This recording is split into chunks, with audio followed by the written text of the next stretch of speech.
Evening with a look at the housing crisis. Provincial and municipal politicians say they're focused on building more homes so more people can find a place to live, but they're also looking into how they can increase protections for those who already have a home.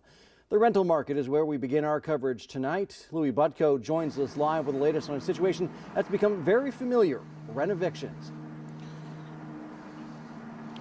Yeah, Adam, renovictions, or N13 notices as they're technically known, is when a landlord tells a tenant that they are converting their apartment to another use, completely demolish it, or renovate it.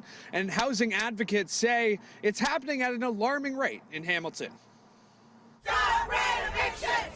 Stop renovictions! Stop renovictions! Darlene Wesley, who lived at 309 Strathern Avenue for 18 years, says she and her neighbors in the building were served N13 notices by her landlord in November 2020 for what she claims were unnecessary renovations. But when given the opportunity to return, the rent had more than doubled. And he went from $720, which I was paying, and I was paying the most, to $1,650.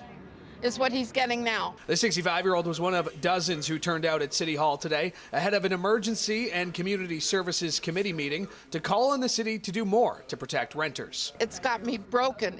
He's broken my spirit. And it's just so wrong, sorry. And we have no recourse. And if City Hall doesn't help us, I'm done.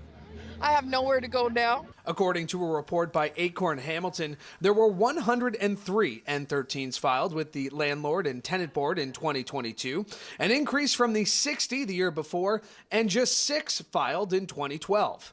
The housing advocacy group first went to council in 2020, calling on the city to take action on the issue of renovictions, specifically a bylaw preventing the practice and annual inspections to apartments to ensure compliance of property standards.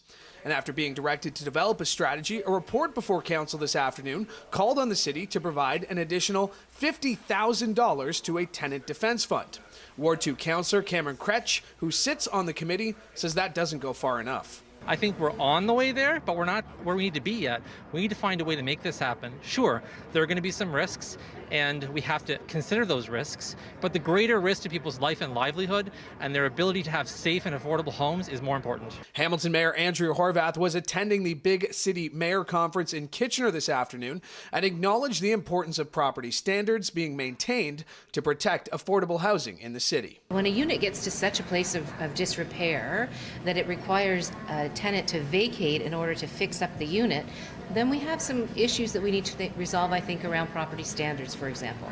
Are we doing enough to make sure that, that residential housing units are being maintained over time?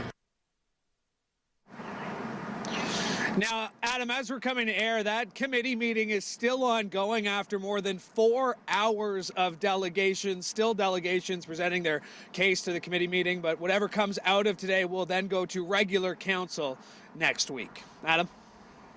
Thank you, Louis. Premier Ford was